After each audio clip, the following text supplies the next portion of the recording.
Hola, muy buenas tardes. Bienvenidas y bienvenidos. Soy Roberto Medina, coordinador del Centro de Investigaciones en Arquitectura de la Universidad de Palermo, que es precisamente este centro el responsable de llevar a cabo investigación proyectual, profesión y enseñanza en arquitectura, que es la segunda edición del curso de posgrado. Este curso tiene como objetivo brindar formación docente en el campo proyectual, tendiente a actualizar y profundizar la calidad de los conocimientos y las prácticas académicas de la enseñanza de la arquitectura en la Universidad de Palermo.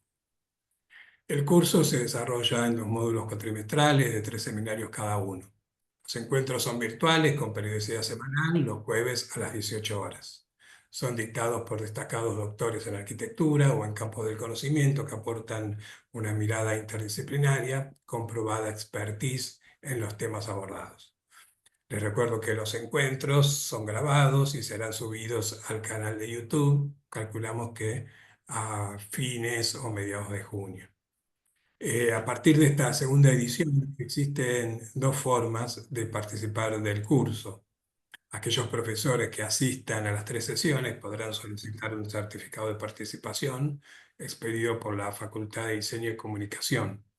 Y los profesores que asistan a las 3 sesiones y aparte desarrollen un escrito podrán solicitar certificado de aprobación. Como este es un curso de posgrado para los profesores de arquitectura de la Universidad de Palermo, son ellos los que tienen prioridad para la cámara y el micrófono. Eh, entonces, esta es la segunda sesión, la segunda charla de este curso. El título de la exposición de hoy es Saber, Saber Hacer y Saber Ser, intercambio sobre el valor de conceptualizar la práctica proyectual, y está a cargo de Lucas Gastón Rodríguez. Lucas es arquitecto y doctor en arquitectura y urbanismo por la Facultad de Arquitectura y Urbanismo de la Universidad Nacional de La Plata. Es doctor en ciencias, áreas energías renovables, por la UNSA. Es especialista en docencia universitaria también por la Universidad Nacional de La Plata. Es miembro de la carrera de investigador científico y tecnológico del CONICET. Es profesor de posgrado, investigador y director del Grupo de Investigación en Formaciones de la Arquitectura en la Universidad Nacional del Sur. Es profesor titular, investigador y director del Observatorio de Prácticas Pedagógicas en Proyecto de la UDE, y coordina la Diplomatura Superior en Educación para el saber proyectual también de la Universidad Nacional del Sur. Dicta seminarios de posgrado en carreras y programas de capacitación docente en diseño, arquitectura y sostenibilidad para la Universidad Nacional del Sur, la Universidad Nacional de La Plata, la UD, la Universidad Nacional del Nordeste y la UNA en Paraguay.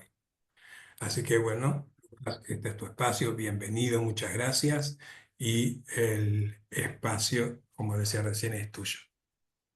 Bueno, muchas gracias por la presentación y por la oportunidad también de compartir en esta iniciativa tan valiosa que tiene, bueno, un poco ese orden de la formación docente, ¿verdad? Que tiene la característica tan particular en el nivel universitario, en que no tiene un recorrido formal.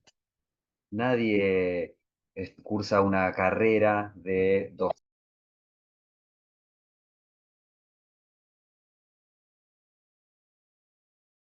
Perdón, Lucas, espérame que hubo un problema acá con el audio.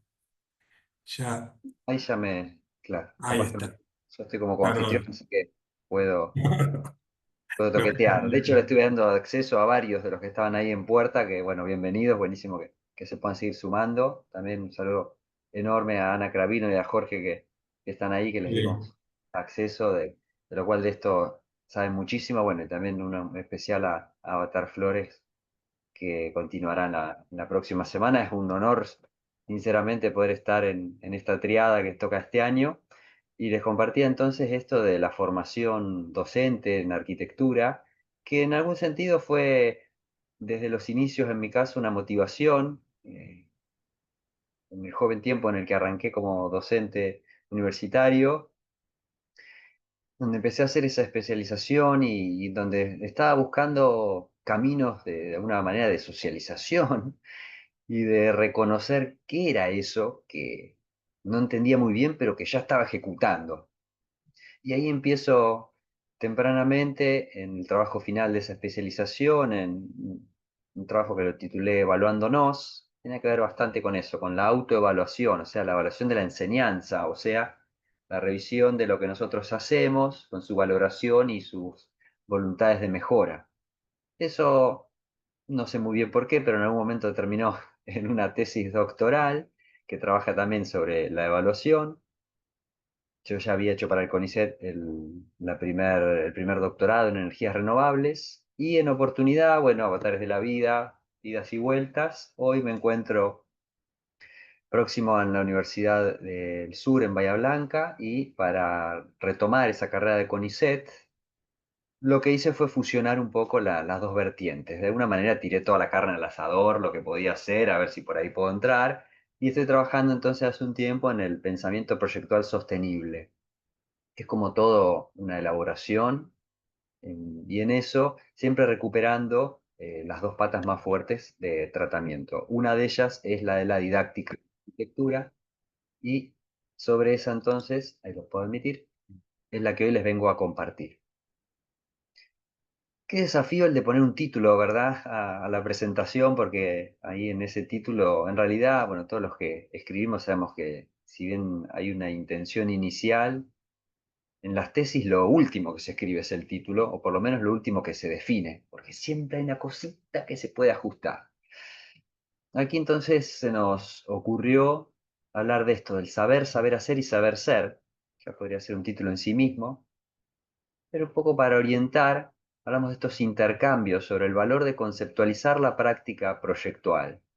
Lo importante, lo fundamental, lo necesario de conceptualizar la práctica proyectual. Me viene ahora a la cabeza hay un hermoso artículo de Ana, de la emergencia de la teoría, de Ana Cravino, digo, y bueno, en unas charlas también que hemos tenido con Ani y con Jorge, que hablamos de esto, de volver a la teórica, pero también entendido en un marco particular y específico, sobre el cual entonces me gustaría hablar y compartirles. Sin más, ya puedo entonces iniciar.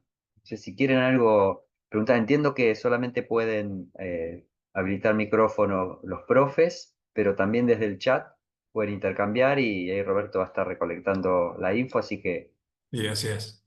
insisto que a mí no me interrumpen, todo lo contrario, este espacio es para ustedes, solamente me enriquecen. Y si esperan a que termine la charla cuando algo surge, también se diluye o pierde sentido, así que o levantan la manito o prenden el micrófono y de vuelta.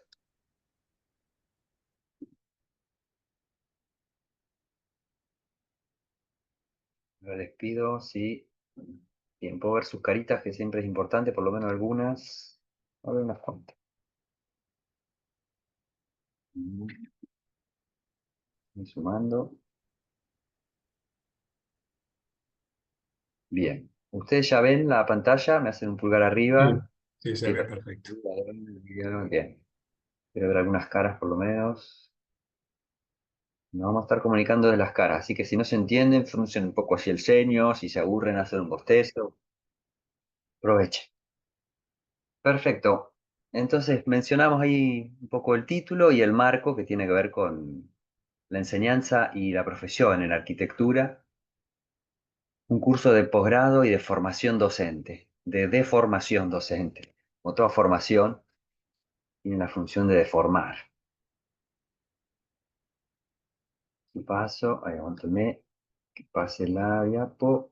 Ahí ya cambió, ¿verdad? Va a ser de vuelta así, cambió un poquito, Sí, bien, sí, perfecto. sí, cambio. Bien, acá entonces, como para ir cosiendo en el marco que los convoca, que me convoca a mí, mm, a través del título me parecía importante la recuperación de la investigación proyectual, que tampoco es un concepto que está unificado, si bien desde aquí podrían decir que sí, porque Sarkis en eso sin duda es más que el abanderado, de hecho el creador. También el propio título es tan habitual que o se confunde con una investigación de proyecto, o también lo han adoptado otras personas para trabajar desde otra manera. Creo que Sarkis pudo ver la necesidad, supo ver la necesidad de reconocer una metódica específica y particular, ¿no? Y echar mano sobre eso y animarse a construir un montón de preguntas, incluso sabiendo que no las iba a develar, pero en realidad nunca la función de la docencia, ni siquiera de la investigación, es explicar lo dado, sí, de ciertas ramas de la ciencia, pero para nada de la parte proyectual. Entonces, animarse a construir las preguntas justamente es armar el andamiaje que necesitamos. Por eso es enorme el legado que deja y también son enormes la cantidad de dudas e indefiniciones sobre las cuales nosotros podemos ir aportando. Me parece entonces ahí la investigación proyectual un aporte, decía, gigante a la conceptualización y a la sistematización disciplinar. Hay también un poco una mala fama sobre el concepto de sistematización, ¿no? Que ya empezó a degradarse un poco en los años 70 y con una lectura un poco flojita del tecnicismo, lo podés ver como, vamos a decir, tiene un riesgo de acartonarse, pero en realidad la sistematización es requerida, es necesaria, si se la entiende como metódica, ¿no? Y no como, como un modelo a seguir. Avanzando entonces, esa investigación en arquitectura en diseño, bueno, ahí justo la cito mucho, Ana, sin duda, porque es para mí un referente. No es ella la que lo dice, pero sí lo recuperan en este libro que a mí me parece una exquisitez, a través del cual de hecho la conocí, que se comprende que la investigación en arquitectura en diseño es diferente de otros tipos de investigaciones y capturar esa diferencia es de un gran valor para nosotros. Muchísimo podemos hablar de eso, pero quiero rescatar dos aspectos o un aspecto importante. Que una investigación en arquitectura en diseño no solo se nutre de los argumentos, también requiere de la evidencia empírica. Y eso la hace distinta a las ciencias positivas, la hace distinta a lo más característico de la investigación, que de alguna forma uno busca pertenecer a ese espacio científico, pero con una autonomía y una personalidad también que es particular y que es específica.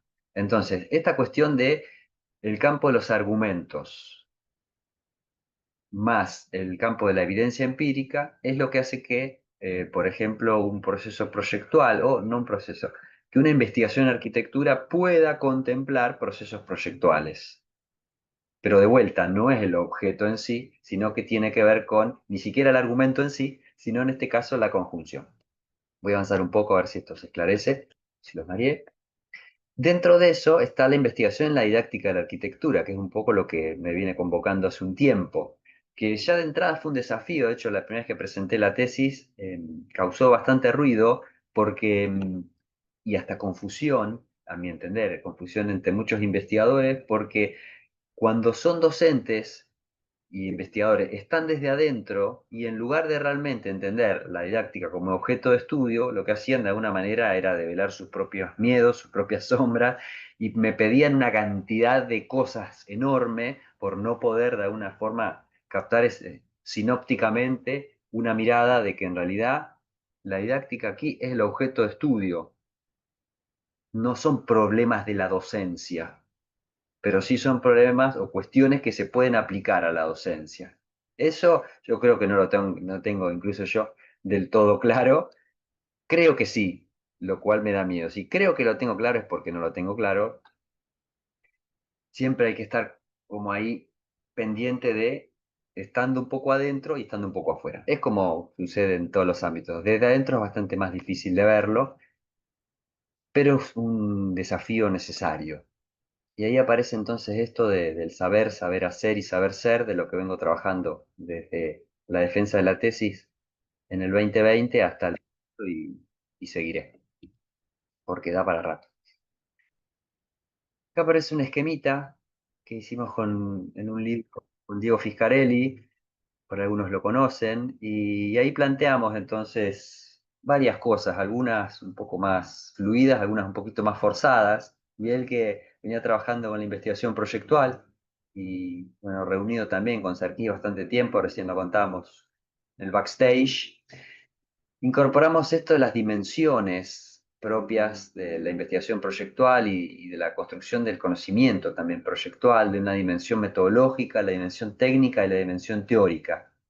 No sé si justo caben ahí, pero sin duda están vinculadas, y de cómo todo saber genuino necesita conocimiento y necesita experiencia, eso lo hace saber. Y en el campo del conocimiento, por ende de la investigación, se va a nutrir y requiere de vamos a decir, el complemento de la dimensión teórica, la dimensión técnica y la dimensión teórica. Y ahí hablamos de relaciones, ¿no? Entre conocimiento, habilidades y valores, en torno al proyecto. Fue, creo, el primer aporte que de alguna forma fui construyendo hace 5 años, de entender de que no era solo conocimiento, pero tampoco era solo conocimiento y habilidades, no era solo saberes y saber hacer, que el campo de la habilidad, de la destreza también es un conocimiento operativo, es un conocimiento psicomotriz, sino también estaba el valor, el posicionamiento, desde dónde hago lo que hago, y el gran valor de la comunicación, del intercambio, que está de alguna forma como en el currículum implícito. No está, pero está. Es totalmente requerido. Y que incluso llevado al campo del proyecto, lo puedo definir desde las representaciones que requiere toda prefiguración, toda configuración y toda refiguración. O sea que eso estaba ahí, pero poco estaba explicitado. Y ahí entonces aparecen estas triadas de conocimiento, habilidades y valores, estas triadas de saber, saber hacer y saber ser, desde dónde hago lo que hago, el para qué, y poder como docente arengar a esa explicitación. Es parte de ese campo formativo. Y aquí aparecen, bueno, si bien hay un montón de cosas de cada gráfico, no me quiero detener. De última, algo que quieran preguntar de ese esquemita o de lo que venimos al momento, se les ocurra. ¿Vienen bien? Bueno, hay algunas caras conocidas. Martín Fredes, que tuve la oportunidad, creo Buenas, que es creador. ¿Cómo sí, está? ¿cómo va? Muy bien. ¿Todo bien? Qué bueno, qué bueno. Construir siempre redes, como decíamos. Sí, sí. Ahí aparece otro esquemita de estos que venía haciendo. Este me cargaban porque lo usé en un montón de lados. Es el esquema clásico. Bueno, clásico ya es para mí, quizá en el primer momento ni lo conocía, pero me fue muy esclarecedor dar de estas tres patas la parte del conocimiento, la parte del enseñante y la parte del estudiante o del aprendiz, ¿no? Acá podría ser alumno. La palabra alumno no sé por qué hace, va, sí sé por qué hace ruido, pero la verdad que no debería, porque alumno viene de alumen, tiene que ver con aquel que es alimentado, ¿no? No tiene nada que ver con que no está iluminado. Fue una cosa que hicieron un poco extraña. Así que no le tengan miedo. De hecho, en todos los textos de ciencia de la educación se habla de alumno, no se habla de estudiante, pero bueno, pueden usar cualquier término. Está ese docente o ese enseñante, ese freire o un tutor, quizá tenga más que ver, pero eso refiere a un posicionamiento. Y está el campo del conocimiento, que en este caso tiene que ver con el proyecto, ni más ni menos. Y ahí entonces aparecen, bueno, algunas cuestiones de lo que veníamos hablando, más o menos. Y esto creo que como gráfico está bueno porque te saca un poco la responsabilidad, o vamos a decir, la carga de creer de que tu accionar va a hacer que el estudiante aprenda. Casi un mito. Hoy les traigo como tres premisas para charlar un poquito, pero ¿a qué quiero ir con esto? Uno se pone la carga que si el estudiante no aprendió es por tu culpa, quizá, o como si vos tuvieses realmente el poder de hacer que el otro aprenda. Vos no podés hacer que el otro aprenda. Vos lo que podés hacer es generar la mejor mediación posible para que el estudiante aprenda. Si está en su voluntad, en su capacidad, en su posibilidad, en su tiempo. ¿Eso te quita responsabilidad? No, para nada, al contrario. Pero por lo menos te saca la responsabilidad de la expectativa al fruto, de la expectativa al resultado. Porque fíjense en el esquema, yo no sé si, a ver, ustedes ven la flechita, ¿no? Cuando yo la muevo ahí, ahí me hace, Sí, ¿sí? sí se ve. Sí, sí, Perfecto. sí.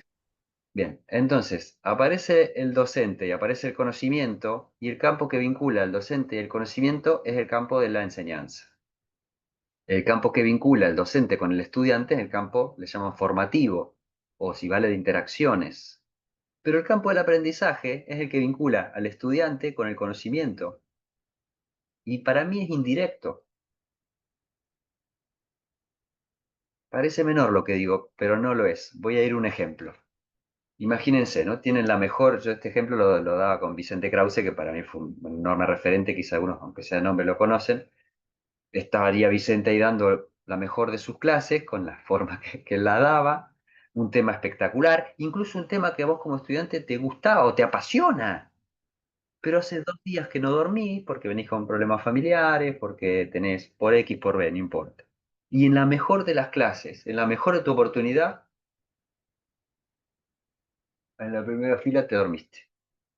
Ni siquiera es que es una cuestión de culpas. Te dormiste porque estás cansado, porque la vida. Y quizá parte de ese conocimiento no llegó. La mejor de las voluntades del estudiante, la mejor de las voluntades del docente, el mejor de los conocimientos, el mejor de los didactas. Y aún así, el aprendizaje no llegó a consolidarse. Entonces hay un montón de aspectos que suceden en el campo de la educación. Y la verdad es que no controlamos nada. Es muchísimo más lo que no podemos asegurar y hacer que lo que podemos hacer. Y eso creo que vale para sacarnos la carga y la expectativa a lo que no podemos hacer y abocarnos de lleno a lo que sí debemos hacer. Que no es solo la relación con el conocimiento, también es la relación con el otro, que es clave para cualquier tipo de aprendizaje. Me parece, ver en el chat, no sé si hay algo por ahí. No, es un mensaje mío para que puedan incentivar al, que sepan que pueden ir subiendo al chat sus comentarios o preguntas. Genial, perfecto. Hay entonces, en este esquema es donde planteo que hay un orden de conocimiento disciplinar a compartir, hay habilidades de integración, de diseño, proyectuales, competencias, decía en un momento, después, ¿no? Vas avanzando, te vas poniendo fino en las palabras y creo que es importante también. Y esto de los recursos interpersonales, de este valor de la comunicación como una pata central también a arengar en la parte formativa.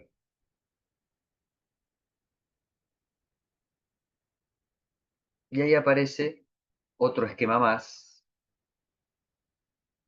que esté un poco más fresquito. Recupero 2 columnas, decía Ana María Romano, también otro pilar gigante de la didáctica de la arquitectura, ¿verdad? Bueno, muchísimos hablan de esto, ¿no? De la parte, por ejemplo, como dice Jorge y Ana, de la parte poética y la parte estructurante o ordenadora o racional. Está Richard Fouquet, que es un belga también que ha hecho un aporte lindo cuando habla de que toda construcción de conocimiento en arquitectura, pero en realidad habla del diseño, tiene 3 momentos. Un momento estructurante, un momento creativo y un momento comunicativo, que en realidad van subiendo y bajando y van pendulando entre acciones que son implícitas y acciones que son explícitas. Del adentro y del afuera está lo estructurante y lo estructurado, está el mensaje y está la interpretación del mensaje. Y siempre está yendo hacia adentro y hacia afuera, yendo y viniendo. Y en esas 3 patas, sumadas a estas 2 columnas de si vale el hemisferio izquierdo y el hemisferio derecho, le sumo un tercero que es el de la comunicación y lo titulo como expresión narrativa, en relación a todo lo simbólico, lo representacional, no sé si existe esa palabra, lo interpersonal, lo intrapersonal, o sea, la comunicación conmigo mismo. ¿Esto que estoy haciendo es realmente lo que quiero hacer? ¿Desde dónde estoy haciendo esto que hago? Todos esos diálogos internos son totalmente genuinos en el diseño. Además, el diseño, la verdad que es un proceso de angustia, porque es muchísimo más las incertezas y todo lo que tengo que dejar afuera que realmente lo que le incorporo a eso. Entonces, el proceso es prácticamente el artístico, pero el proceso del diseño es un proceso bastante angustiante en esa dirección. Y tengo que estar jugando entre esa razón ordenadora, eso que estructura, que explica, que critica, que argumenta, que es un poco más, ¿no? Si vale, metódico, y está toda la parte sensible, emotiva, innovadora, totalmente aleatoria. Y está bien que así lo sea.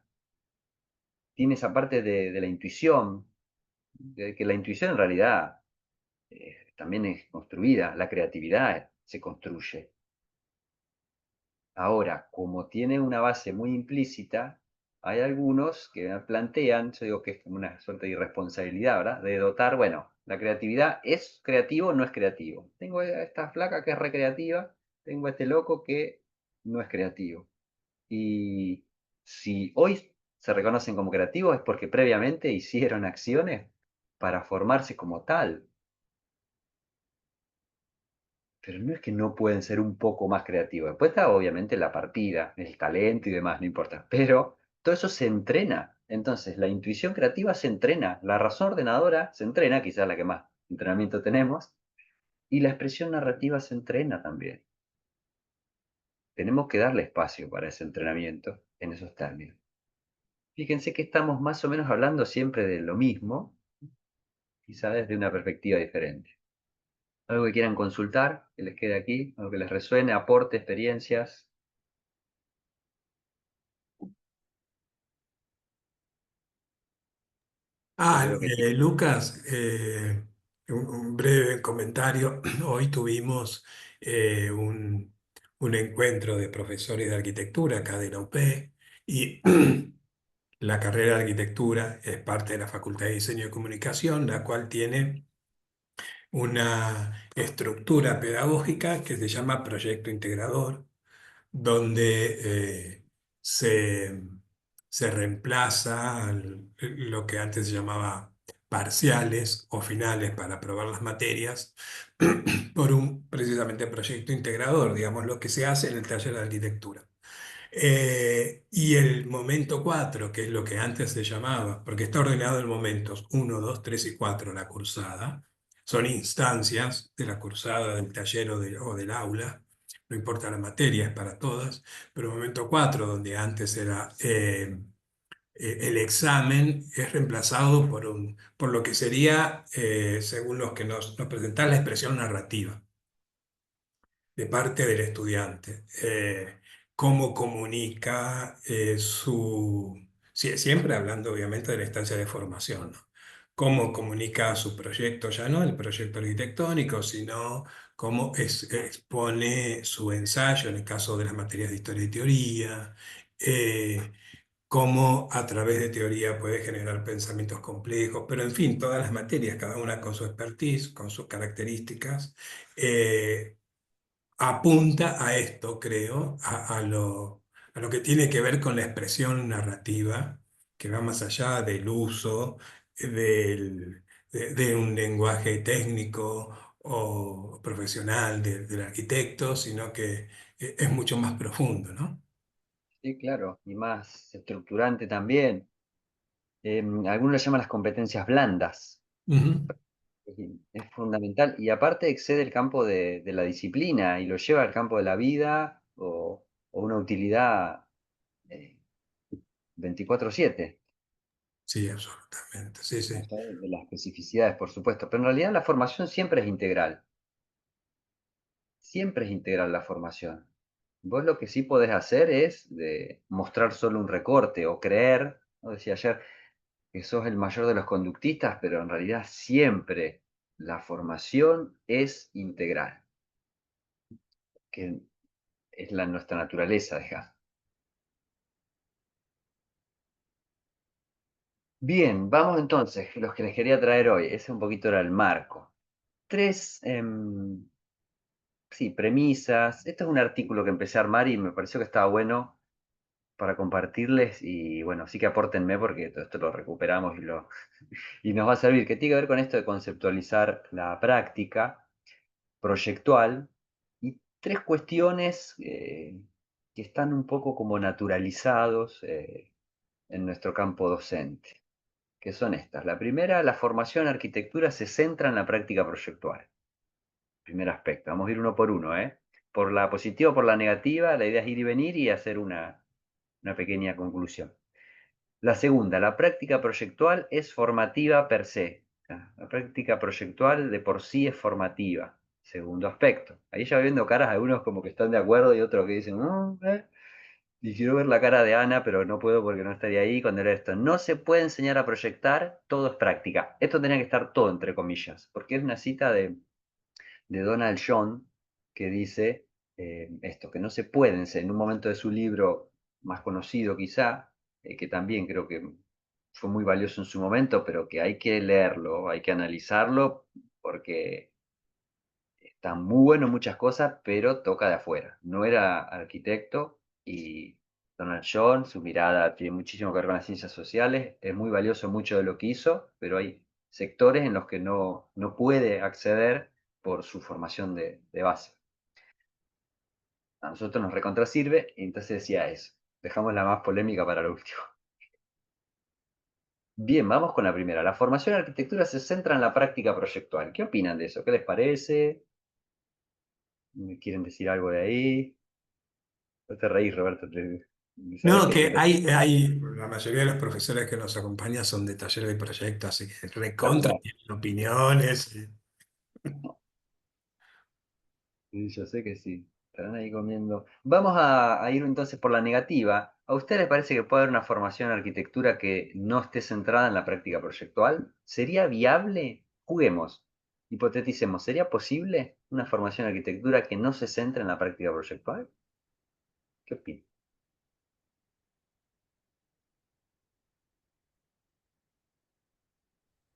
Hola, Hola. no lo sé. Lo que me pregunto es qué otro tipo de formación en arquitectura hay que no sea práctica proyectual. ¿Cuál sería para vos si no es práctica proyectual?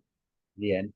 Hay un texto lindo y cortito de Jorge Nudelman, por ejemplo, que también participó con Ana en algún momento, que refuta un poco esto y plantea como alternativas. Y dice, ¿por qué no puede trabajarse desde la historia y puede trabajarse un poco en el contexto sobre la arquitectura? A mí me aclara bastante reconocer de que todo programa de arquitectura tiene como tres, vamos a decir, abordajes. Uno que es trabajar en la enseñanza a través de la arquitectura, que sería esta parte, la centrada en la práctica, los talleres de arquitectura, de diseño. Pero también está lo que enseña para la arquitectura, o sea, todas esas instrumentaciones y conocimientos requeridos que me sirven para instrumentarla, representación gráfica, matemática, física, eso me sirve para la arquitectura. Física no es arquitectura, pero me sirve para su desenvolvimiento. Y después está la enseñanza sobre la arquitectura, lo que habla sobre la arquitectura, historia de la arquitectura. Tuve muchos años en historia contemporánea, una materia que me parece exquisita. La historia de la arquitectura está en el campo de la historia, no de la arquitectura, que en su recorte puede trabajarse, pero habla sobre la arquitectura, no a través de. Teoría quizás sea una materia que según, bueno, en la Universidad del Sur, teoría está en el área de historia y teoría.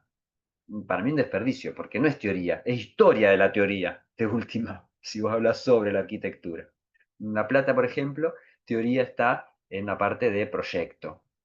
De vuelta, depende cómo uno se la dé, porque tampoco tiene que ver con el área. Creo que el área en la que está puesta tiene que ver con el posicionamiento institucional, pero después está lo que uno va haciendo en la práctica y en el campo. Pero fíjense que por lo menos a mí me aclara esto de hablar, enseñar a través de, sobre y para. Todas creo que son necesarias y valiosas. Ahora, si jugamos, ¿por qué no podría haber una formación en arquitectura que tenga su basamento sobre la arquitectura? O para. Entonces, yo creo que es posible, no sé si deseable, yo tengo muy clara lo que yo prefiero, pero a mí no me interesa lo que yo prefiero. Lo que me interesa es un poco ponerlo a reflexión y ver de que en esa premisa lo que está naturalizado no siempre es lo adecuado, o de última, si es lo adecuado, está bueno saber por qué y tener los argumentos para protegerlo, para defenderlo y para sostenerlo potenciado. Ahí traigo entonces un cuadrito, porque yo entiendo, por lo menos, que es valioso, y aparece el proyecto que de alguna forma conjuga tanto, entre ellos este juego que hoy hablamos, ¿no? De hemisferio izquierdo y derecho, de lo exploratorio y lo explicativo. Uno hasta podría, de alguna manera, como desde la investigación, hablar de investigaciones por diseño o de arte y diseño. De vuelta, son paquetitos, pero creo que ayudan al argumento. Y la parte más de ciencia y tecnología, uno que explica cómo son las cosas, o busca esa estructuración argumental de dónde vienen, hacia dónde van, qué es. Y esta otra parte del arte y el diseño, el arte como mostrando la sensibilidad de cómo ve ese artista eso que decodifica, y el proyecto de cómo podrían o es deseable que sean las cosas, ¿no? Eso arrojado hacia adelante, eso proyectado, explora, busca, hipotetiza, prefigura, revisa. Y todo es parte en realidad del proyecto, porque el proyecto es parte de la condición humana, de pensar un poquito más allá de lo que está haciendo ahora, y es gran parte de la angustia humana también. Entonces, se juega de ese heurístico, de eso que tiene un poco de mágico y un poco de racional, y va pendulando con hechos, con discursos, con reportes, con información, pero también con interpretación, y requiere de esa comprensión y de esa argumentación. Entonces está siempre jugando entre proceso y producto, entre producto y proceso. Todo es parte de ese proyecto. Y en la enseñanza entonces se vale de lo expositivo, de lo explicativo, de lo exploratorio y de un montón de recursos, porque en realidad todos están presentes en esa construcción del pensamiento proyectual. Entonces, en definitiva, esto es lo que puse yo por lo menos en este momento, mañana no sabré, lo importante es promover el desarrollo de una forma de pensamiento que sea diferente al que venían del secundario, que sea diferente al pensamiento prescriptivo, positivista o lógico, analítico, y no un pensamiento complejo, integrado, eh, impreciso, dicen algunos, pero impreciso en términos de que nunca puede ser definitivo, sistémico, o sea, vinculado hacia adentro, transdisciplinar, innovador, porque es el pensamiento proyectual. Entonces, lo que nosotros tenemos que hacer como responsabilidad es favorecer la construcción de un pensamiento proyectual. En esos términos, sin duda yo defiendo de que es la práctica proyectual conceptualizada la que mejor va a arengar este tipo de premisa. Pero de vuelta es lo que yo pienso y defiendo y argumento, pero si viene otro con otro planteo, como el Nudelman, por ejemplo, me encanta, porque me nutre. De última, defendiendo mi posición, me nutre. Algo que quieran de aquí, que quieran comentar, dar, compartir, No sé, decir. hay una pregunta, Lucas, no sé Sí. si A la ver, querés ver ahora o dejarla para el final, de Ángel Peña, que también es un amigo de la casa, eh, doctorando. No es de Argentina, él es de Venezuela y está trabajando en Perú, pero es un asiduo participante de las jornadas y los cuadernos. bien, ¿y qué pregunta? Dice la conjunción de estos tres pilares, saber, al que defino como saber, saber hacer y saber ser, se correlacionan con el carácter, la personalidad y el temperamento, lo que define la identidad de cada quien. En este caso, la identidad proyectual. Bien, o sea, es un Sí, un aporte. comentario. Sí, más que Sí, una- sí, está bueno eso que dice, en muchos puntos sí, pero también se pueden tomar, hay como una parte interna, digamos, y otra parte externa. Entonces, en algún sentido sí, pero en otro también no tanto, y hay una parte de eso que hay que apoyarlo a través de la formación. ¿Qué quiero ir con esto? La identidad tiene que ver con la construcción que yo voy haciendo. A ver cómo lo hago para simplificarlo. Una cosa es lo que yo reconozco sobre mi acción y otra es lo que el otro lee sobre esa acción que hago. Una cosa es una imagen que genera una identidad y otra es la percepción que tiene, hay una palabra precisa que no me está saliendo en este momento. ¿Y a qué voy con esto? Que hay aspectos del conocimiento que son míos, un saberes propios, saber hacer que son míos, y posicionamientos que son míos, pero también hay otros que son externos y son disciplinares y que tienen que hacer fuerza para entrar, para desplazar los que yo tenía previamente. Entonces, el posicionamiento siempre es propio, porque tiene que ver con los valores que yo construyo. Puedo negociar y cederlos, pero siempre son míos. En cambio, el saber, el conocimiento, el saber sí es mío, pero el conocimiento, incluso las habilidades operativas y psicomotrices, pueden ser dadas. Y yo tengo entonces que negociar ahí. Y ahí yo puedo reconfigurar mi propia identidad. Entiendo igual a lo que iba y coincido totalmente, pero aprovecho para sumarle esto, de que en realidad lo más presente es desde dónde yo hago lo que hago, el para qué, y es lo que menos se explicita. Y si yo quiero entrar a una disciplina, tengo que renunciar bastante a lo que era. Por eso primer año es tan angustiante, por eso tiene tanta deserción, por eso necesitas como docente ser un multitodo, porque lo que más tenés que hacer es contener a esa persona que está renunciando o está decidiendo en realidad si va a renunciar a lo que era y empezar a usar otro tipo de lápiz, empezar a vestir de negro y morraleras y un montón de actos culturales que en realidad tiene que ver con una pertenencia, que a veces ni te lo preguntás, porque vos querés desear estar en un grupo, que te acepten, querés estar adentro, o a veces decidís que no y por eso te vas. Las mayores deserciones no se dan por el contenido, de hecho a veces dicen, me gustaba la carrera, pero XB. Entonces, bueno, la identidad se construye, a eso quería ir, y me parece que nosotros como docentes tenemos que acompañar en que puedan reconocer su propia identidad no solo por la reproducción de, que bueno, también es un recurso. Bueno, por eso el saber ser, e incluso pienso ahora cuando Edgar Morin decía, allá por 1999, cuando plantea los 7 saberes necesarios para la educación compleja del futuro, tiene otra traducción, pero dice eso, uno de los aspectos que más centra es enseñar la condición humana.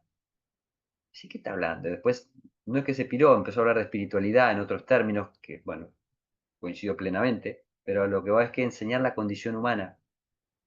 En realidad, la enseñanza necesita de ese abordaje, no voy a dar mucha vuelta, pero lo que quiero ir es que, de vuelta, como decíamos de entrada, no tenemos tanta incidencia directa en el aprendizaje, es un poco menos de lo que creemos, y en tanto podamos conectar con la persona le va a llegar o va a poder tomar lo que pueda tomar, va a captar lo que pueda captar, pero no dejemos pasar el vínculo, el intercambio, la conexión con una persona. Vos podés conectar con esa persona, podés ser franco, sincero, podés encontrarte y ahí ya, sin duda, va a haber un aprendizaje. Bien, continúo. Gracias por los aportes. Vamos a la segunda. La práctica proyectual es formativa por sí misma.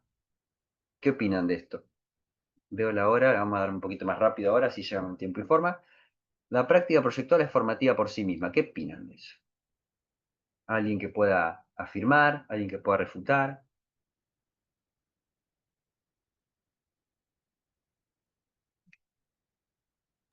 Hola. Cada uno. Sí, yo creo que sí, porque en el hacer pones en práctica como muchos conceptos que los vas aprendiendo. Bien, bien. Entonces vos cuando haces, pones en práctica. Bien. Acá hay un hacer, ¿no? Hay un grafiquito que viene de Christopher Jones, que es un referente de la metodología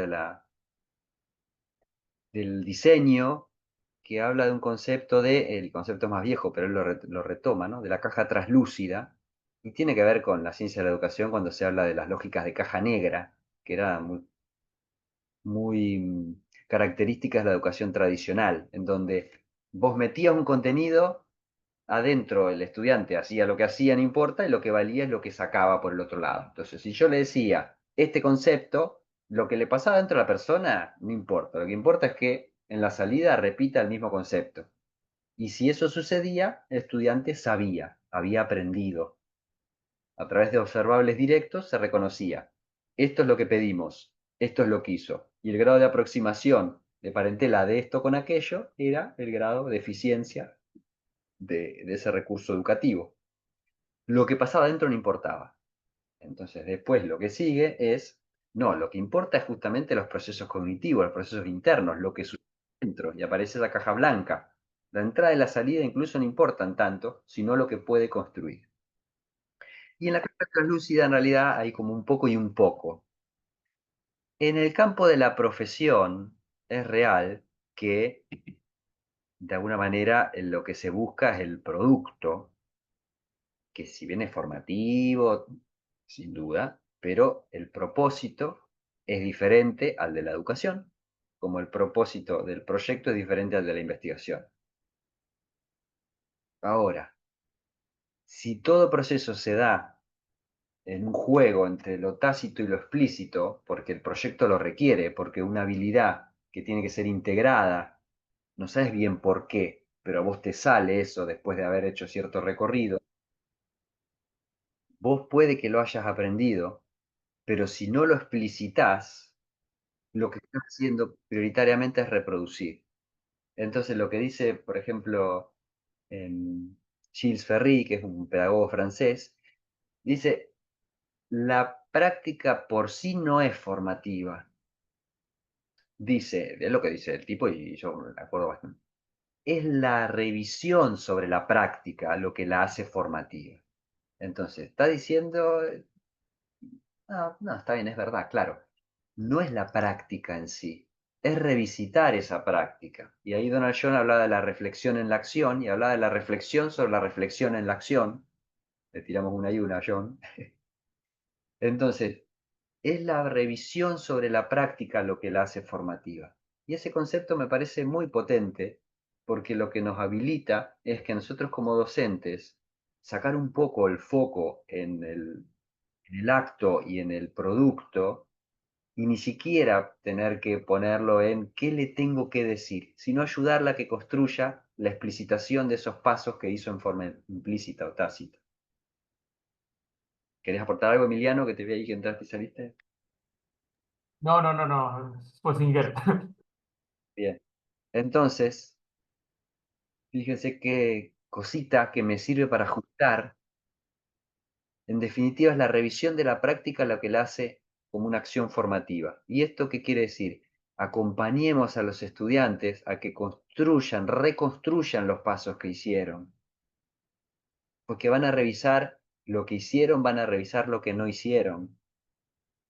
Y si a eso incluso después lo doto de clasificaciones, de conceptos, de alguna palabrita específica o alguna llamado, alguna experiencia o algún referente particular, entonces en el mismo tiempo yo puedo aprender mucho más. Yo concuerdo bastante con Ferri, pero también concuerdo con Lucía, y que en realidad sí es formativa, pero podría ser mucho más formativa. En el mismo tiempo podría aprender mucho más, y eso es lo que yo busco. No quiero hablar de eficiencia porque me van a dotar de tecnicista, pero para nada, en realidad sí, yo quiero aprovechar porque el tiempo es el lujo, la posmodernidad, entonces sí, en ese mismo tiempo yo puedo aprender un montón, no necesito ser un docente de 40 años de trayectoria para terminar siendo un buen docente, con mucho menos tiempo, con una buena conceptualización, con un buen trabajo de investigación y conciencia, con mucho menos tiempo puedo llegar a un buen nivel. Y vamos con la última entonces. Esto que decía que no se puede enseñar a proyectar, todo es práctica. Bueno, creo que un poco la fuimos respondiendo, porque si decimos justamente de que es la explicitación de la propia práctica la que la hace formativa, entonces, ¿qué opinan? Ya los conduje un montón, pero por ahí querían decir algo.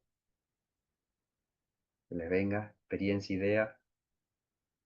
Este es un grafiquito de Nanaka y Takeuchi, son unos japoneses que lo toma Ana María Romano y de los procesos de construcción del conocimiento, sea de la arquitectura, pero aquí es muy valioso, y está ese learning by doing, el aprender haciendo, ¿no? Que viene de Dewey, ya estamos hablando de mitad del siglo XX, de ese aprender haciendo, el aprendizaje experiencial, del trabajo que lo conocemos, que sabemos que funciona, pero acá le queremos dar subirle una octava. En los procesos de construcción de conocimiento, y más cuando yo estoy buscando conocimientos de orden operativo, pasan cosas. En el aprender haciendo no se centra ahí nomás. El aprender haciendo necesita de interacción con un otro, que es otra de las faltas de Donald John, que no protagoniza, no prioriza la mirada del otro como parte de la construcción. Necesita un diálogo, una socialización, porque en esa exteriorización vos estás hablando con vos mismo, lo estás poniendo en escena, lo estás hackeando, lo estás explicitando. Incluso así el otro no diga nada, ya con un gesto, vos lo vas a tomar para reinterpretar y volver a hacerlo en la combinación con las estructuras previas, en esos engramas motores y entonces toda esa estructura que uno trae, combinar, volver a interiorizar, yo digo volver a hacer lápiz, ¿no? Y volvés a proceso de síntesis. Entonces, síntesis, práctica, revisión, crítica, nueva síntesis, vuelve a hacer lápiz, vuelve a hacer. Esos procesos recurrentes, helicoidales, no espiralados, son helicoidales, porque en algún punto parece que están en el mismo lado, si lo ves de arriba, pero si lo ves de costado, siempre está yendo vamos a decir, en ascenso. Y ahí entonces aparece esto de que en realidad se requiere de conceptualizar la práctica. Y tomo textual una cita que hice hace poquito. Bueno, no la voy a tomar textual, pero primero de que toda la enseñanza necesita la integración de dimensiones que tiene que ver con estos conocimientos disciplinares, con habilidades de integración proyectual y con recursos interpersonales. Y para hacerlo, bueno, hay que dotar de competencias, de habilidades que tengan que ver con, bueno, yo clasifiqué estas. Quieren, pueden sumar más y estaría agradecido, me lo hacen saber, pero creo que vale. Entonces, favorecer la formación en la reflexión en la acción. Bueno, lo recontra reforzamos eso. El tratamiento de la complejidad y la incertidumbre como parte de la formación del pensamiento proyectual. Estamos permanentemente sometidos a la incertidumbre y también a la complejidad, eso que parece que es contrario, pero que a su vez es complementario. Esto que es agua y aceite, pero que se necesita fusionado. El yin y el yang es parte de la naturaleza humana. El pensamiento científico extiende y lo que no le cierra, lo saca. Por eso se fracciona permanentemente. Ahora, el proyecto no puede estar fraccionado, puede tener instancias donde trabajo sobre ese tipo de lógica, pero siempre es integral, como sucede con la docencia. En realidad, la enseñanza del proyecto y la enseñanza de la docencia están muy hermanados. Por eso la enseñanza proyectual, digo yo que es como doble quilombo, porque tiene las complejidades de ambos campos. Entonces, enseñar o favorecer el tratamiento de la complejidad y la incertidumbre. No le tengan miedo, no sé a dónde vas a llegar, pero sé que en ese trabajo recursivo, permanente, contradictorio y recursivo que vuelve a hacer, propongo, lo vuelvo a revisar, no era por ahí, pero en algún lado me dejó, en otros aspectos, se está formando. La construcción de la creatividad, ¿por qué pongo acá? Porque la creatividad se construye. Llámenlo pensamiento lateral, pero no hay iluminados creativos y los no creativos. La creatividad tiene procesos, tiene métodos, tiene formas y tenemos que darle un tiempo y una oportunidad para trabajar sobre eso. Se me ocurren ahora ejemplos para trabajarlo, pero no me voy a tener, de última los recuperamos. Un cuarto punto que tiene que ver con el abordaje complementario de la información, el descubrimiento y la invención, perdón, que sería la heurística en sí, ¿no? Darle espacio a la fantasía, a lo imaginario, a lo que no existe, pero que está complementado con la información, con el argumento, con lo que es tangible. Y eso de vuelta parece un juego contradictorio, pero no lo es. Y nosotros estamos muy acostumbrados a trabajarlo. Otra pata que tiene que ver con la definición proyectual por aproximaciones sucesivas, esto que decíamos, ¿no? Es permanente. Nosotros, ¿no? Entre el par de lo que, si vale, hasta lo engancho con el punto que sigue, esta migración de las ideas a las expresiones, ¿no? Migración de las ideas, del corpus de lo que no tiene forma, de la intencionalidad, de esa pulsión que quiero, lo saco y lo expreso y le doy una forma, como se me ocurra, como pueda, como mis recursos me permitan, pero esa forma no tiene que ver con mi pulso genuino. Es más, no hay manera de que algo explicitado realmente se corresponda al 100% con lo que yo siento, porque es una intencionalidad que nace el campo de las ideas. Incluso hasta cuando yo creo en mi cabeza que lo tengo, ya no es del campo de las ideas. Si lo prefiguré en la cabeza, ya es más del campo de las formas y de las expresiones que de la idea en sí. Entonces, esa es una migración permanente que va y viene, ¿no? Corona Martínez lo habla muy lindo eso, y lo desarrolla bastante, en ese ida y vuelta que cuando uno dibuja al final, vuelve a ser un intérprete más de ese dibujo, y es mucho más lo que te dice esa representación a vos, y te reconfigura, pero esto que yo no lo había visto está, porque nada de lo que se dibuja realmente no sale de adentro, está en el inconsciente por algo. Y de última, si salió por casualidad, ¿no? Desde el yoga no existe la casualidad, digo, que trabajo muchísimo desde ahí, existe la causalidad, todo es causa y efecto, así que incluso hasta si vos pensaste que te equivocaste, hiciste una línea de más y de esa línea terminaste haciendo un gesto proyectual, no es casual, dale espacio, porque por algo está ahí y se dota de sentido. Entonces, aproximar sucesivamente, construir desde la aproximación y reconocer ese valor de las ideas a las expresiones, a las representaciones, si va la idea, representación, expresión, en ida y vuelta, lo hacemos, si además se explicita, mucho más potente.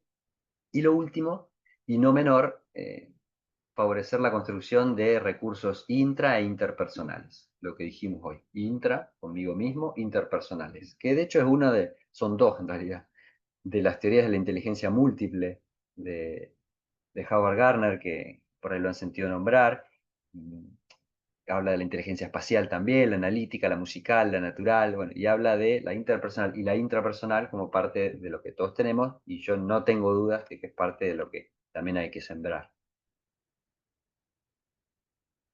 En definitiva, entonces, ya nos quedan 3 diapos. Se requiere conceptualizar la práctica, es mi opinión, por supuesto, en su contenido, procedimiento y posicionamiento. No solo contenido, también procedimiento, pero también posicionamiento. Si vale, qué, cómo y para qué. No es tan lineal, pero por ahí como memotecnia me puede ayudar. Y reforzar así las construcciones cognitivas en el orden, como decíamos hoy, de lo estructurante, de lo creativo, comunicativo. Me aparece de vuelta ese chirimbolo, el simbolito, aparece de vuelta esto, que por ahí ya vuelve a tomar sentido, de esto que hablamos del saber, saber hacer y saber ser, conocimiento, habilidades y valores, la dimensión técnica, la dimensión metodológica, la dimensión teórica, estos procesos permanentes y recursivos de práctica, revisión de esa práctica, análisis, crítica, síntesis, una nueva práctica con su nueva revisión. Y ahí aparece desde las configuraciones.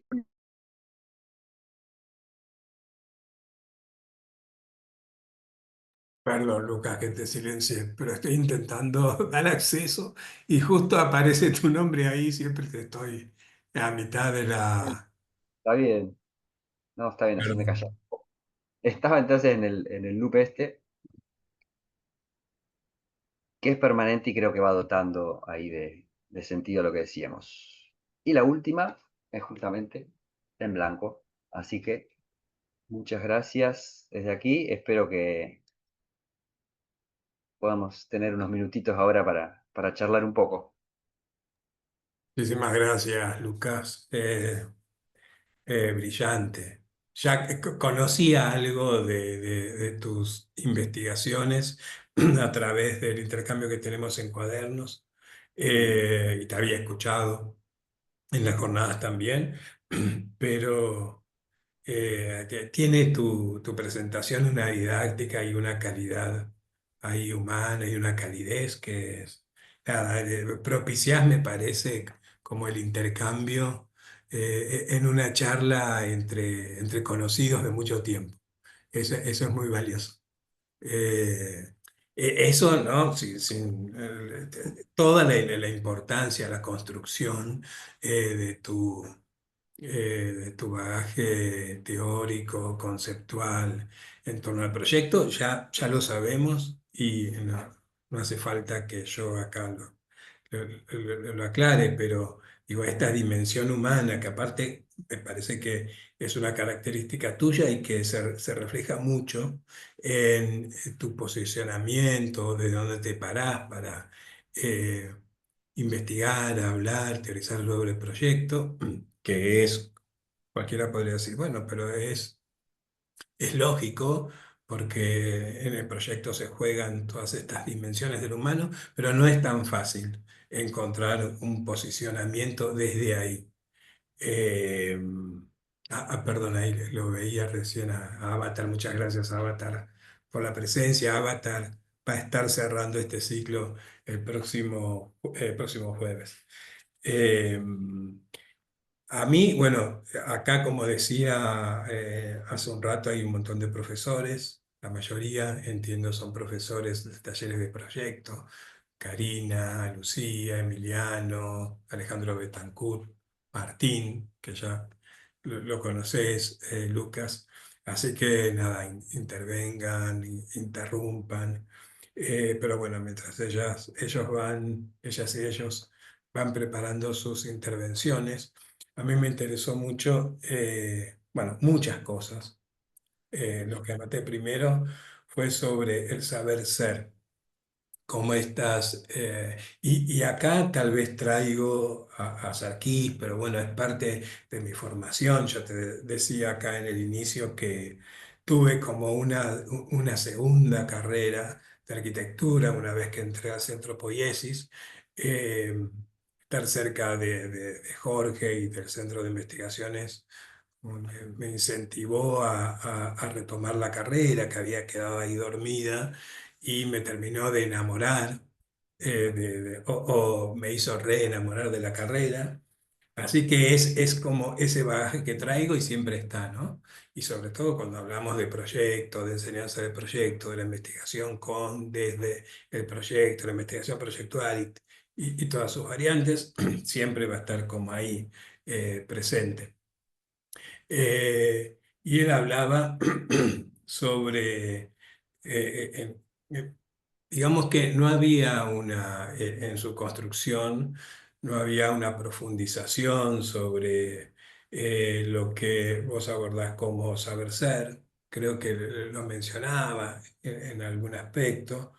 Eh, Aparecen también en el saber ser los valores, las conceptualizaciones y estos recursos interpersonales. eh, y en la maestría en investigación proyectual y en teoría, acá en la UP, la maestría en la FADU, hay una instancia que estamos trabajando que son las condiciones preproyectuales. Eh, ¿Qué es lo que hay antes del proyecto? Y pensé, reflexioné mucho sobre eso. Bueno, pero como casi siempre todo es el proyecto. Cuando pensás que algo está antes del proyecto, ya lo incorporaste. Claro. Pero tenés Pero recursos. hay una cosita que está antes del proyecto y tiene que estar después. Una única cosita. Que es esa, el ser. Es el objeto, somos nosotros.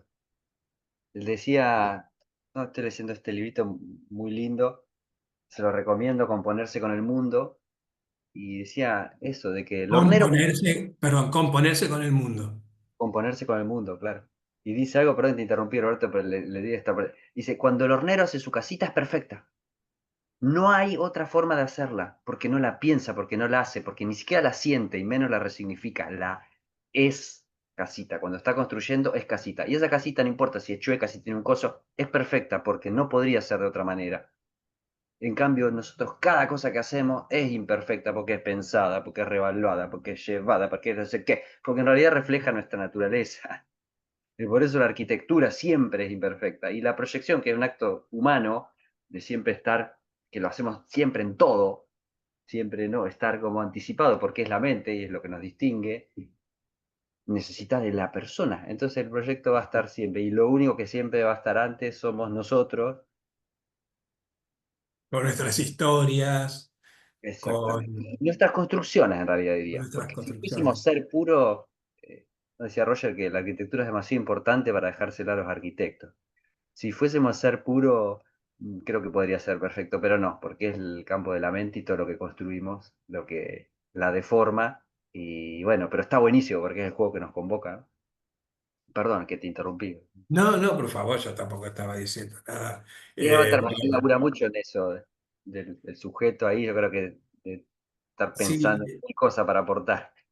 sí, y estamos entonces tanto en la maestría como en teoría tratando de que afloren el sujeto, como dirías vos, con sus construcciones, con sus posicionamientos, tratando de que puedan explicitar desde dónde piensa, habla, dice, cuáles son sus posicionamientos. Y es un trabajo arduo, pero es muy rico. Sí, al principio es arduo, después te das cuenta que no. Fíjate, hablaste de sujeto, y el sujeto está sujetado. Y es justamente esa parte, sujetado a un contexto, la que te condiciona. Porque yo podría hablar de ser humano, la parte humana es la que la sujetada, pero la parte ser es la parte esencial y es la inalterable, que es de Ujú. donde nace la esencia pura de la idea. Después está la forma, que se construye y que se resignifica, que se altera y que tiene posibilidad de proyectarse. Por ahí nos estamos metiendo muy filosóficos, pero ya definir las condiciones de contexto, desde donde yo hago lo que hago, no importa si fue adentro hacia afuera, afuera hacia adentro, ¿no? Somos lo que hacemos con lo que hicieron de nosotros, ¿no? Dijo allá en francés. Sí. Y no, y negarlo es una paparruchada. Ujú. O sea, si justamente son esos condicionamientos lo que hace que mi acto arrojado sea ese y no otro. Sí, Siempre más lo sí. que nos encuentra que lo que nos distancia. Si yo logro reconocer eso y explicitarlo, voy a tener un bagaje de alternativas muchísimo más amplio, porque yo les puedo asegurar que cuando vos conectás con el otro te das cuenta que las disidencias son mínimas, que de última lo que me parecía que no estaba entendiendo o que no estaba a favor, en realidad es porque lo estaba leyendo desde otro punto de referencia. Cuando yo interpreto desde dónde esa persona está haciendo lo que hace, por lo menos si lo llego a comprender, no tengo que estar de acuerdo. Está buenísimo que a vos te guste el círculo, que a vos te guste el triángulo, que a vos te guste el rojo, eso nos enriquece, pero no tenemos que estar de acuerdo para ser amigos.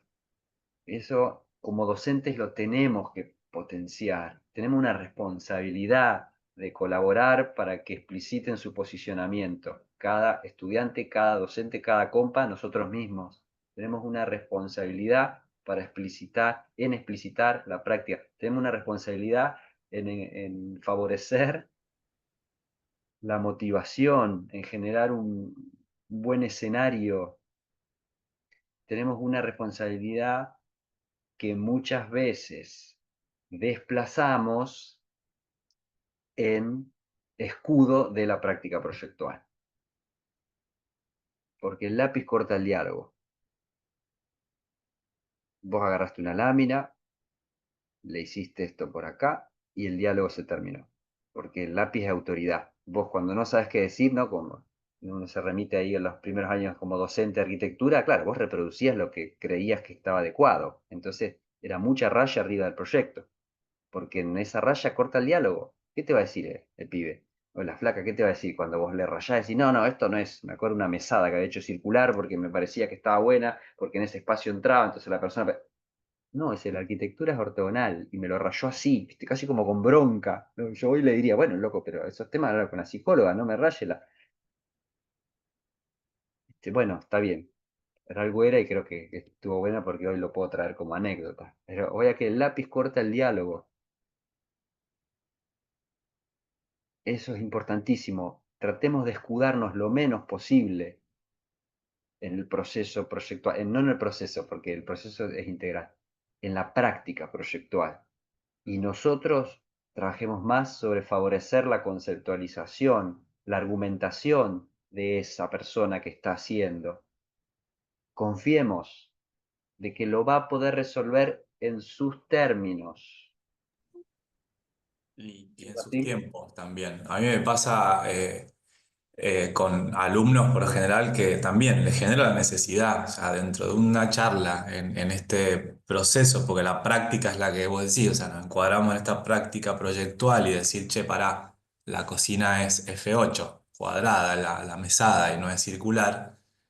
Eh, y ahí el lápiz, ahí para mí la transferencia del pensamiento al dibujo, se pierden muchas cosas, ¿no? Yo lo tengo como que en el brazo se pierden cosas hasta que se dibuja. Entonces, me parece que ahí en ese proceso proyectual es donde me pasa a mí a veces que hago esto, ¿no? Digo, bueno, ¿con qué necesidad o con qué objetivo el estudiante está planteando esto?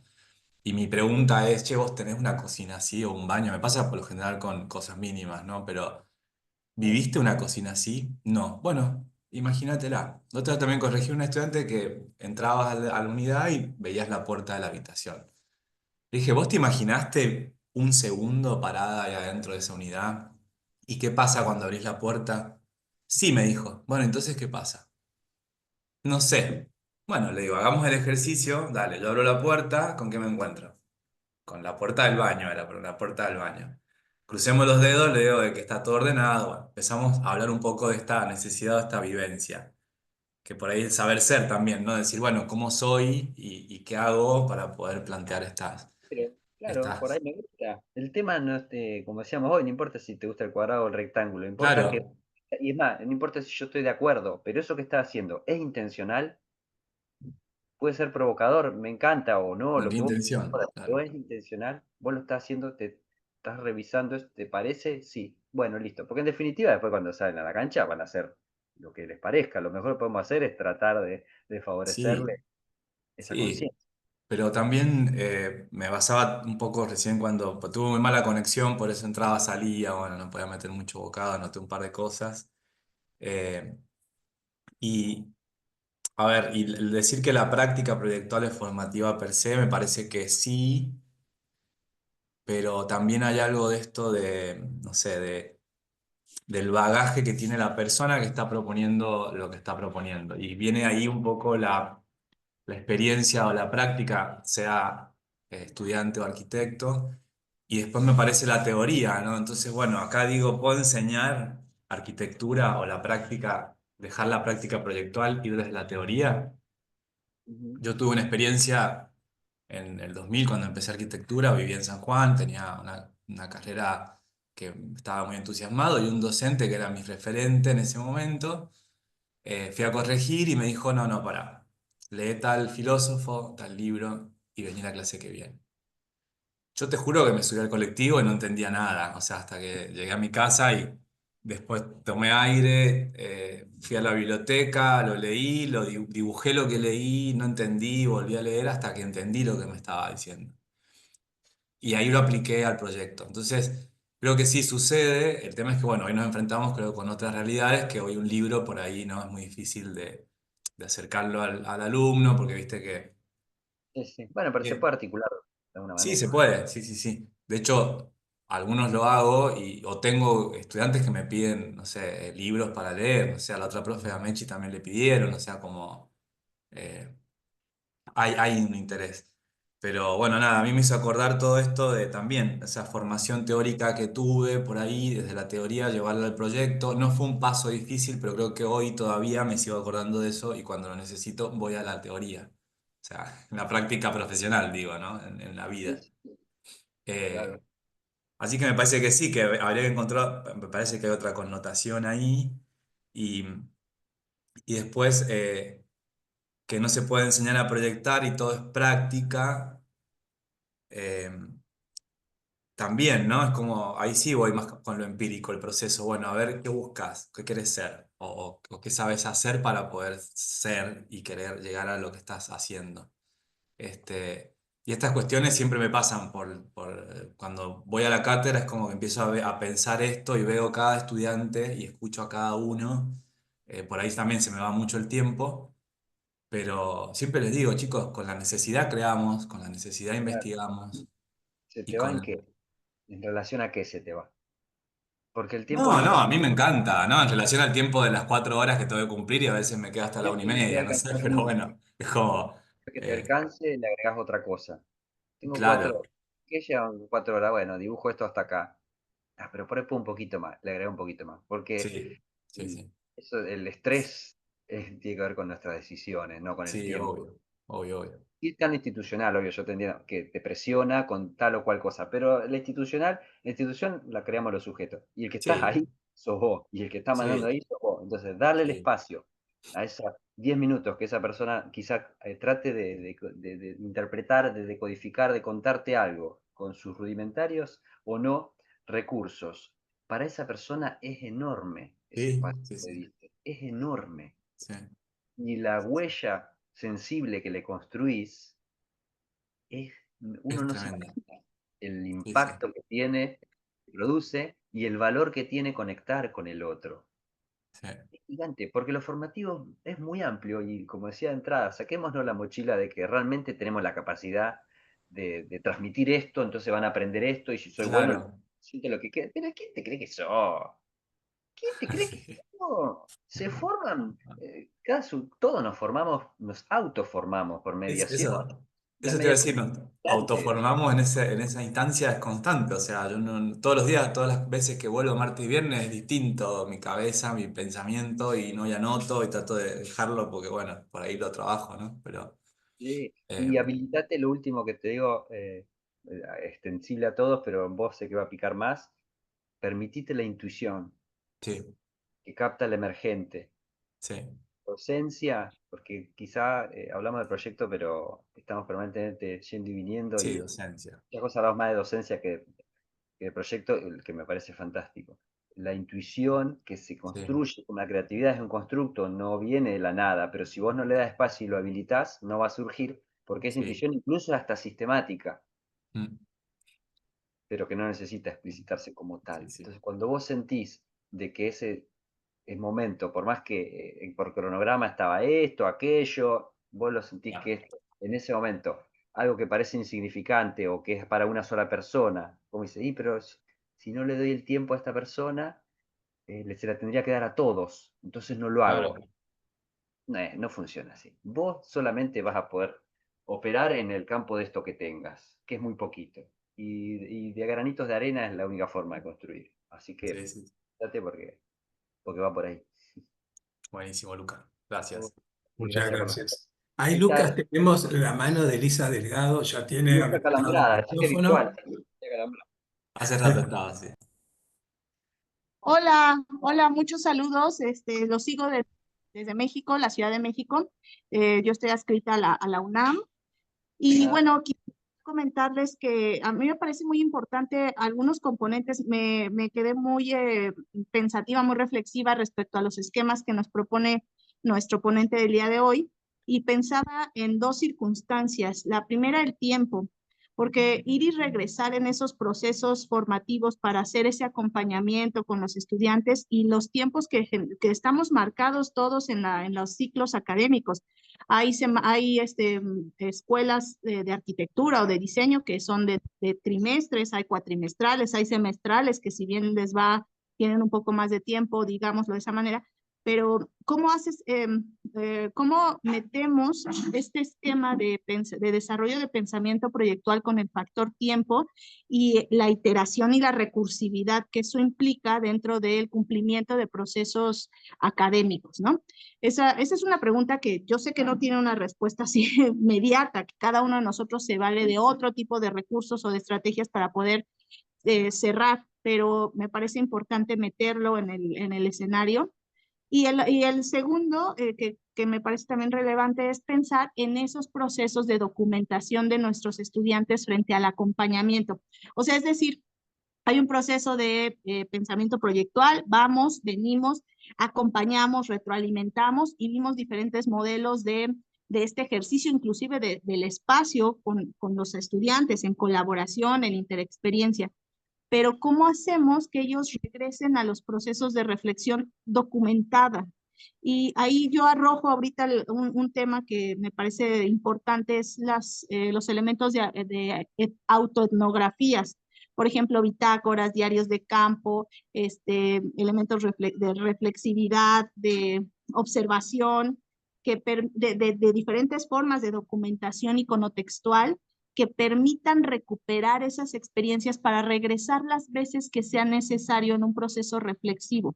No y aquí es donde surge un tercer componente que ahorita estoy dilucidando, o sea, no todos los procesos tendríamos que seguirlos con una exactitud a manera de receta culinaria, ¿no? Porque si no le pones el grado de aceite, entonces no va a quedar. Pero sí pensar y seleccionar muy bien cuáles serían aquellos proyectos, aquellos elementos, aquellas circunstancias en el ejercicio de la docencia semestral que nos permitan procesos donde hagamos mayor o propiciemos, porque justo como decía el profesor hace un rato, no es quién te crees, no, también qué eres, cómo aprendemos nosotros mismos. Aprendemos generalmente pues en el haciendo con los demás, pero sí guiados con este proceso en el que el profesor es capaz de ayudarnos a ir y venir en el ejercicio proyectual, marcado con el tiempo, marcado con otras herramientas que nos permitan la recuperación consciente, sistemática, de eso que estamos propiciando en la enseñanza de la arquitectura. Es lo que quería comentar. Les agradezco muchísimo a nuestros ponentes y la escucha de cada uno de ustedes y bueno, espero verles la próxima sesión. Gracias. Bueno, muchas gracias. Yo no sé si estarás haciendo una tesis doctoral con todo lo que tiraste. Yo anoté 3 puntitos muy Muchas valiosos. gracias, Melissa. Y me atrevo a hacer un pequeño esquema, por lo menos. De última le bateo la bola la semana que viene a Bata. Respecto al tiempo, sin duda, ahí de vuelta hay que sacarse otra mochila. Vos podés trabajar en forma prescriptiva o metódica, cuasi positivista, en donde tratás o pensás o crees, vamos a decir, que controlás el tiempo de un proceso, que en realidad lo que vos estás controlando es la posibilidad de la aparición de un producto, o confías que la construcción colectiva lleva más tiempo. Entonces, vos sabés que no podés meter en este vaso, en construcción colectiva, lo mismo. No podés pensar en el mismo envase en términos de tiempo, de medición del tiempo, lo que es más complejo y lo que es más abundante. Entonces, ese es el primer aspecto. Entonces, eso te saca de alguna forma la esperanza, la falsa esperanza, la expectativa de que vos podés darle espacio a que cada uno de los estudiantes presenten su laburo, expongan, reflexionen, no llegás con el tiempo. Entonces ahí es donde, bueno, obviamente la experiencia, y como decías bien, las recetas, no se puede aplicar recetas porque tenés que ir viendo los emergentes, cuándo es la oportunidad de fiar. Ahora, si vos conceptualmente tenés claro que el diálogo es muy importante, la parte comunicativa es tan importante como la destreza proyectual y tan importante como el contenido disciplinar. Cada vez que aparezca una oportunidad, vos vas a estar atenta a darle espacio. Si vos no lo tenés presente previamente, vas a caer en tu automatización de decir cumplir con el cronograma para que se llegue al producto final. Entonces, es como una suerte de reseteo, pero que también tiene una palabrita que anoté aquí, que es enorme, que es confiar. Vos tenés que confiar en el estudiante, que en realidad es confiar en vos mismo. Y el miedo genuino de por qué no le doy espacio es porque yo tengo miedo de que después sea juzgado en el campo de la cátedra, de que la cátedra me vea como que no llegué al producto deseado, y entonces el fracaso me lo tomo como si fuese un fracaso mío. Por eso hablé de entrada de sacarse las mochilas, que no es acto fácil. Por eso hay que trabajar sobre el ser de uno mismo, para ahí está lo intrapersonal. ¿Qué me pasa a mí conmigo mismo? Esto que le estoy devolviendo al estudiante, ¿se lo estoy diciendo a él o me lo estoy diciendo a mí? Bueno, les digo que siempre lo que decimos nos lo decimos a nosotros mismos, siempre. Ahora, eso que me lo digo a mí mismo puede ser más genuino y es por eso que trabajamos sobre nosotros. Confiemos, la construcción colectiva lleva más tiempo, entonces hay que estar muy atento y muy esquematizado en saber a qué yo le voy a dar prioridad, o no lo llamamos prioridad, qué aspectos quiero que aparezcan en mi práctica. Y yo quiero que el espacio a la reflexión esté en mi práctica, quiero que por lo menos cada tanto alguien que empieza tenga una posición, y si no sucede, hago que suceda. Si nadie reflexiona, lo fuerzo un poquito, pero no puedo aplicarle todo a todos. Eso ya desde Comenio se da cuenta que es una paparruchada. Todo a todos no existe, no es posible, y de hecho no todos quieren lo mismo. Pero nosotros seguimos con la idea de que a todos los corregimos para 10. Otra pavada que hacemos. Bueno, pero queda para otro momento y sigo porque todavía dos más. Registro de procesos. Bueno, te lo respondiste solo, me encantó. Todos los recursos etnográficos son muy valiosos para ese recorrido, para esa vuelta. Es muy posible que mucho de eso, como registro, yo no lo llegue a valorar, no lo pueda evaluar, no lo pueda ver. Pero arengar permanentemente a que eso suceda es habilitarlos también. A que en realidad, si bien la nota es una calificación totalmente casuística, que pierdan un poco el reconocimiento de, y si yo realmente siento que es así, les puedo asegurar que lo van a transmitir así. Entonces, te lo respondiste, coincido, todos los recursos etnográficos que puedan hacer, autoetnográficos, ¿verdad? De revisión sobre el entorno, todo lo que hacen en realidad es autoevaluación sobre sus propios procesos registrados. Metele porque son fantásticos. Y en arquitectura está todo eso disponible. Y en diseño, ¿no? Y lo último, hablaste de procesos, ¿no? ¿Qué puse acá? Ah, que hablaste de, también lo respondiste, dijiste consciente y sistematizado, o algo así.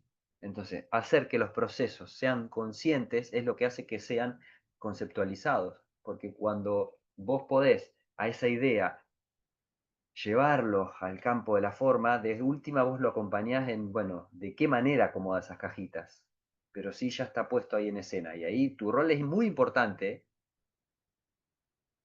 pero como docente también tenés que tener ese mismo trabajo propio. Y la sistematización, que se le tiene mucho miedo como palabra, lo dijimos al principio, en realidad es clave porque, y cierro con esto a las tres preguntitas que hiciste, tenemos que arengar a que cada uno construya su metódica, no una sistematización o un modelo a seguir, una metódica, una lógica de abordaje. No tiene que ser ni la única ni la mejor, pero sí tiene que ser propia, que el taller y cada docente más o menos lo tiene, pero que reconozcan que cada uno tiene una manera de encarar la condición problema. Nosotros tenemos que arengar a que reconozcan de que, fíjate que más o menos siempre lo encarás por ahí y lo reforzás. ¿Te parece que se está poniendo esquemático? Bueno, ¿sabes qué? Vamos a hacer un juego creativo. Haz exactamente lo que creas contrario a eso y vamos a ver dónde te deja. Siempre es rico porque uno nunca hace lo contrario, nunca larga tanto, ¿no? Como dice, es raro que largues la rama anterior si no agarraste la otra. Pero ya es un proceso que permite. Entonces, explicitación y conceptualización, perdón, porque tengo una letra espantosa ahí. Conciencia y sistematización son dos aspectos parte del proceso que van a estar colaborando muchísimo, y Bruno Munari decía eso, cada uno tiene que construir su metódica, su forma de abordaje, y nosotros como docentes tenemos que acompañarlos a que eso sea. Quizá mostrando otras, explicitando la propia, bueno, sí, sin duda ayuda. Siempre empezamos reproduciendo y a medida que nos habilitan, o sea, nos habilitamos, vamos encontrando nuestra propia identidad, siendo hoy con el aporte inicial que nos hayan hecho. Bueno, espero que haya ayudado las Muchas notas. gracias, Elisa, por la pregunta. Gracias, Lucas. Y tenemos otra consulta de Ángel Peña. También a él le habilité el micrófono, así para no leer, es un poco extenso. Ángel, si podés repetir la consulta, la pregunta. ¿Cómo Hola estás? Roberto, ¿cómo estás? Buenas tardes. Lucas, buenas tardes. Pues Ángel, nada, muchísimas gracias por esta exposición. Más que una pregunta, es una reflexión que me suscitó a partir de lo que escuchaba. Me resonó mucho con un texto de Fabián Barros y Anmarino. El texto es un artículo que se llama El proyecto de la teoría, contribución al estudio y precisión de la teoría del proyecto arquitectónico. Muy probablemente lo conozcas porque va muy alineado. De hecho, menciona al maestro Sarkis y tiene tres ejes, coincidencialmente con lo que tú estás planteando. Parece que todo se va organizando en tríadas, ¿no? Eje propositivo, estratégico e interpretativo. Entonces, es como una manera de comprender el fenómeno proyectual, ya sea en su sección de investigación, metodología, pensamiento. De hecho, mi búsqueda doctoral también va sobre el pensamiento proyectual, ¿sí? He estado trabajando sobre ello. Y de hecho, actualmente creo que se está guiando todas las investigaciones o está en una especie de Cygates sobre el pensamiento proyectual y creo que sobre los modelos, entendiendo modelos como una manera de comprender, no como encasillar y mucho menos como una fórmula, y modelos que sean, que apunten a lo metodológico, como tú acabas de decir, que planteen una manera de hacer, pero siempre que sea abierta y flexible, para nada rígida ni alienante. Eh, Porque es allí donde cuando se está abierto, y es justamente lo que yo estoy trabajando también, un modelo, una metodología que requiera el input de cada quien. ¿Sí? Parece que la define por completo lo que decía Edgar Morin, la completud, pero necesita el input de alguien más. De lo contrario, se volvería una camisa de fuerza, un pensamiento rígido, que de hecho Bruno Munari plantea lo otro, ¿no? Una cuestión un tanto más bien en la que uno se vaya mostrando a sí mismo. Ahí es donde viene el ser que tú decías, la revisión de ese ser. Entonces, pues más que una pregunta es esta reflexión que se da a partir de estos espacios. Le agradezco a Roberto la oportunidad de poderlo decir a viva voz. Creo que se hace llegar mucho mejor porque, repito, no es una consulta, es una reflexión y es lo que escribía ahí en el texto que me ha llevado, como diría el gran Sarkis, a una interlocución mayéutica conmigo mismo.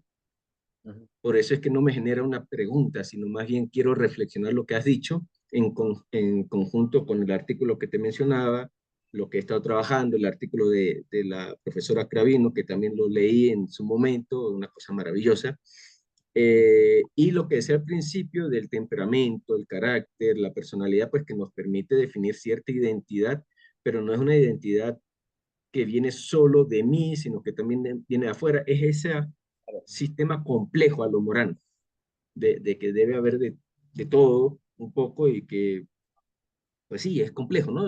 En palabras de Morán. Entonces, pues, Luca, de verdad, muchísimas gracias, te agradezco y espero que podamos seguir conversando en algún momento. Sí, por supuesto, ahí está mi correo, mi contacto, Roberto, este es mi teléfono, ustedes me avisan. Coincido ahí que hablaste de la identidad. La identidad es cómo nos ven. En cambio, el carácter tiene más que ver con nosotros, cómo nos vemos, ¿sí, vale? Y esa es una distinción importante. Cómo nosotros nos vemos es lo constante. La identidad cambia porque en un contexto diferente, yo cuento en algún momento que cuando arranqué en la parte de arquitectura empecé la carrera de ingeniería, también ingeniería civil. Entonces en la facultad de arquitectura yo era el ingeniero y en la facultad de ingeniería era el arquitecto. Entonces, yo en realidad no soy porque no somos lo que hacemos, pero siempre mi identidad cambiaba en contexto y circunstancia, casi, no diría de un extremo al otro, pero digo, lo que sí siempre era como un sapo de otro pozo. Pero la cuestión está en que, en eso, la identidad es un constructo de cómo te ven, pero hay una parte tuya, esa parte de ser, que siempre está ahí presente y que visitar ese posicionamiento nos vale muchísimo. Anoté ahí también tu nombre, Ángel, si tenés algo escrito también, después te agradezco si me lo acercás porque me gustaría leerte y coincido totalmente eso del modelo como manifestaste o entender de no le tengamos miedo a los modelos, porque de última si te enconcetan demasiado, lo cambiás, lo aflojás, le cortás una manga, nada, o lo conocés y a alguien le va a servir. No le tengamos miedo, de hecho necesitamos más, y ahí cuando habla de la emergencia de la teoría Ana, eh, Roberto Fernández también lo plantea, ¿no? Y cuando hoy decía entrada, volver a las teóricas, ¿no? O a los conocimientos canonizantes, dice Jorge, es importante volver a las bases. La teoría es importante, pero de vuelta, si hacemos vamos a decir, una historia de la teoría, bueno, ahí hasta te puede confundir. Si entendemos la teoría como la argumentación o la conceptualización bueno, ahí sí, y no puedo salirme de eso en la práctica proyectual. En algún momento sí o sí la necesito. Esa es la teoría. Lo otro, como decíamos, es historia de la teoría. Es enseñar sobre la teoría. Y acá la idea es que podamos formar a través de la práctica, a través de la teoría, a través del posicionamiento. Sistematicemos sanamente y bien parados porque es un aporte enorme. Muchas gracias, Ángel. Bueno, Está Avatar, estamos, que mandaba perdón. hoy. Hola Lucas, mucho gusto y muchas gracias por la presentación, muy, muy interesante. Ha estado, me tiene lleno de reflexiones aquí también en algunas notas que he venido tomando. Y quería consultarte en estos puntos que tú elaboras, hablas de la construcción de la creatividad, ¿no? Supongo o asumo que ahí aparece la técnica, como dentro de esto. Quizá también en donde hablas de recursos, los personales, interpersonales, ahí aparece esta técnica, ¿no? Y creo que también cuando hablas de este revisitar lo que hemos hecho en la práctica proyectual, y que dices que es en la revisión de la práctica, es la revisión de la práctica lo que hace que la acción sea formativa, te refieres en gran medida pues, a estos procesos, a este revisitar nuestros propios procesos, pero también las técnicas y técnicas proyectuales que están ahí mismo. Y me pregunto qué habría de esto colectivo que acabas de mencionar hace un momento también, lo colectivo, y cómo podemos hacer esa revisión entre todas y todos, ¿no? O sea, cómo la vamos construyendo si en realidad la mayoría de las veces la hacemos en lo individual o dentro de un taller o dentro de nuestra práctica, pero pocas veces dejamos rastro de todo ese aprendizaje que hay en la práctica proyectual y que genera, al final genera técnica que puede ser transmitida también en la enseñanza, ¿no? Y volviendo a esa pregunta de la práctica proyectual, o como decían, nos enseña, ¿no? El diseño arquitectónico nos enseña y creo que ahí aparece esta posibilidad cuando ya hemos practicado, cuando ya hemos revisitado nuestra práctica y hemos logrado entender que hay ciertos aspectos que sí podrían transmitirse y sí pueden enseñarse. Quizá no lo son todos, pero que están ahí, ¿no? Entonces quería un poco también, pues, entrar en estas reflexiones contigo y ver cómo lo has visto tú. Me parece muy importante eso que traes. Creo que de partida nosotros tenemos un condicionamiento que es enorme, que es el condicionamiento moderno de creer de que todo lo que hacemos es para progresar, para mejor. Ahí ya hay un condicionamiento que es gigante. No es tan así. Primer punto. Me remitiría a la noción de técnica, me atrevo, y me atrevería, ya que tenemos a Sarki, a hablar. ¿Por qué iba con esto primero? Porque tenemos una idea de universalización y de que sistematizar y conceptualizar tiene que ver con encontrar en la práctica de cada uno lo que es universal y continuo para todos. Y eso genuinamente no existe. Yo puedo conceptualizar en la idea que nos vincula, como si fuese la bolsa en la cual caben un montón de individualidades. Esa es la primera tarea. Y por lo mismo voy a la mención de técnica. Nuestra idea actual de la técnica también está muy, vamos a decir, impresionada por la modernidad, porque si vamos a Tecné, que Serki lo mencionaba permanentemente, en realidad tiene que ver con lo que hoy quizá conocemos como una técnica, pero junto a la parte artística, a lo aleatorio, a lo individual, a lo sensible. Y en la poiesis aparece todo en conjunto y en realidad la técnica no exinde lo individual, no exinde lo simbólico, no exinde lo caprichoso, no exinde, no lo hace. Ahora, nuestra interpretación de la técnica se ha ido recortando tanto que se ha reducido a un proceso sistemático bastante, vamos a decir, hermético, que me da un resultado. Entonces, creo que vale desde la técnica entender de que hay aspectos que son comunes, que pueden ser procedimentales, pero que en cada etapa de instancia de ese procedimiento que hace una técnica, cada uno lo puede encarar de una manera diferente. De hecho, lo hace. Y ahí negociás entre pertenecer un poco al hábitus de de la cultura arquitectónica y un poco de lo que traes, ¿no? Siempre es una negociada, un poco y un poco, pero el acto de conceptualizar metidos en una lógica de enseñanza de la técnica, por lo menos en el sentido que siento que vos lo estás diciendo, que es genuina, no de una reproducción metodológica o de una bajada prescriptiva, me parece fundamental, porque es justamente de las patas que hablamos, la vertiente de psicomotriz u operativa, que me ayuda a encontrarle una forma, porque si no es todo demasiado caótico, es todo demasiado suelto. Entonces, tener mis corsetes para cuando se necesitan, creo que en la parte formativa de andamiaje es necesario. Por eso, bajar un poquito de línea en el momento justo es necesario. Pero la docencia, creo que si es algo, es un arte del timing. Y lo más valioso es saber qué cosa y cuándo decirlo.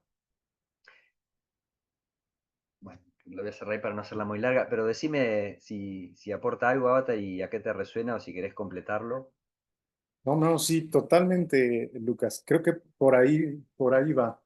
El tema y algo de lo que yo hablaré también en la próxima sesión tiene que ver con enfrentar la enseñanza eh, y quizá no huirle a la técnica, que es lo que ya has dicho ahora también. Tú lo has hablado en términos de el método, ¿no? No huirle al método tampoco, porque de alguna manera es un punto de partida que nos ayuda, ¿no?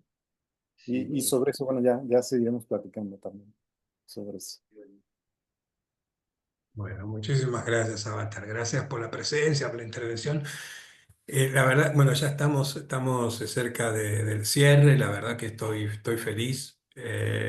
Tuvimos reflexiones brillantes que tienen que ver con las experiencias de los profesores en los talleres de arquitectura, reflexiones muy profundas que tienen que ver con lo metodológico, con lo teórico de sendos profesores, ¿no? Avatar, Lucas, bueno, está ahí conectado Jorge y Ana, que le mandamos saludos, pero poder en este espacio que estamos muy contentos de haberlo construido, que se materialicen estas redes, que Lucas pueda intercambiar artículos, opiniones, experiencias con Ángel y con Avatar y con Elisa, que está en la UNAM, no más allá de los profesores de arquitectura de la UPE, nuestros maravillosos profesores.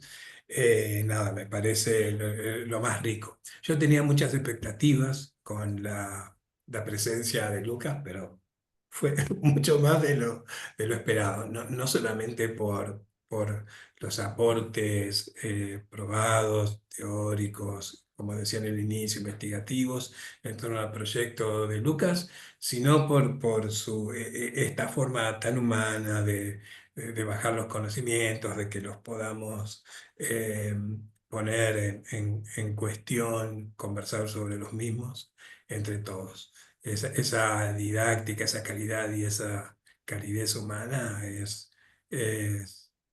un rasgo distintivo y a veces es complejo de encontrar en ámbitos académicos. Así que, Lucas, te agradecemos infinitamente en nombre de la Facultad de Diseño y Comunicación y en el mío propio, por tu tiempo, más allá de tu conocimiento. Sé que dejaste cosas a un lado para estar hoy aquí y eso, bueno, es invaluable.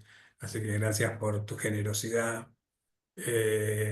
Y bueno, no sé si hay algo más de alguien que quiera comentar, o si no, Elisa ha levantado la mano. Ah, no levanta la mano, está aplaudiendo. Sí, Gracias. acompañamos todos con un aplauso a Elisa. Bueno, muchas gracias, Lucas. No sé si quieres comentar algo, si no Bueno, cerramos por agradecer, aquí. agradecer muchísimo y también una pena, como decís, en este horario estoy ocupado, así que la próxima semana no voy a estar pudiendo acompañar a Avatar, que me hubiese encantado, pero por eso preguntaba si lo graban, sé que es Sí, así. Y también aprovechemos estos espacios para construir redes, porque me han dicho, que yo les diría que si no se lo tatúan, por lo menos anótenlo en su agenda. Contacto mata currículum, no cabe duda. Entonces, es fundamental que construyamos redes, es fundamental que nos encontremos. A mí la Universidad de Palermo me ha dado esta oportunidad de ir vinculándome a distintas personas, y la verdad que en eso estoy súper, súper agradecido. Bueno, Roberto, a vos un poco como te toca en rol de coordinación, y bueno, en los distintos espacios que constituyen. Lo Sí, último, y en la misma dirección, estamos a un chat de distancia. Hoy estamos a un chat de distancia. Así que cualquier cosita, me escriben, me hablan, o bueno, yo haré lo propio. muchísimas gracias, Lucas. Me hiciste acordar que tengo que invitarlos a todos y todas a las jornadas, la cuarta edición de las jornadas interdisciplinarias de arquitectura del 28 de julio al 1 de agosto, del lunes 28 de julio al viernes 1 de agosto, para seguir desarrollando y profundizando y visibilizando estas redes. Me parece muy importante. Bueno, muchas gracias, Lucas, nuevamente. Gracias a todos y todas. Gracias, Y nos Lucas. vemos el próximo jueves entonces. Gracias, buenas noches. Gracias, Avatar. Hasta luego, buenas noches. Hasta luego. Chao, chao. Gracias, chao, chao.